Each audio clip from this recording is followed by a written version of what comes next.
네, 공수처가 어제 윤석열 대통령에 대한 강제 구인을 시도했지만 6시간 만에 불발됐습니다. 공수처는 오늘 오전 윤 대통령을 조사할 수 있을지 검토하고 있습니다. 자세한 내용 취재기자 연결해서 알아보겠습니다. 김다현 기자.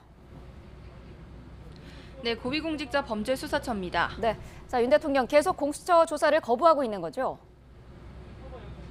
네, 그렇습니다. 윤석열 대통령이 구속되고 하루 뒤인 어제 오후 3시쯤 공수처는 검사와 수사관 등 6명을 서울구치소에 보내 강제 구인을 시도했습니다.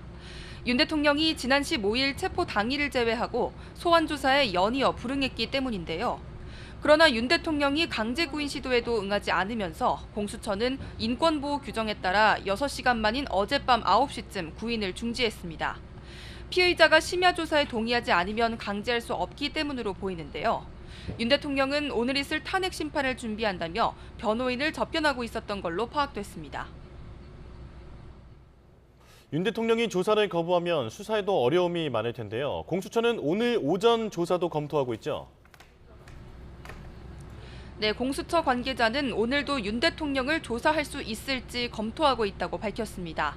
아직 방식과 시점이 확정되진 않았지만 오늘 오후 2시 헌재 출석 전 조사 가능성이 열려 있는 겁니다. 어제 한 차례 구인이 불발된 이후 공수처는 강제 구인 재시도 등을 포함한 형사 절차를 계속 진행할 예정이라고도 밝혔습니다. 강제 구인이 어렵다고 판단할 경우 공수처가 구치소 출장 조사를 시도할 가능성도 있습니다. 실제로 과거 구속됐던 전직 대통령들 사례를 보면 경호 문제 등으로 대부분 구치소나 교도소에서 방문 조사를 진행했습니다. 다만 윤 대통령이 공수처 수사 자체가 불법이라고 주장하기 때문에 응할지는 미지수입니다.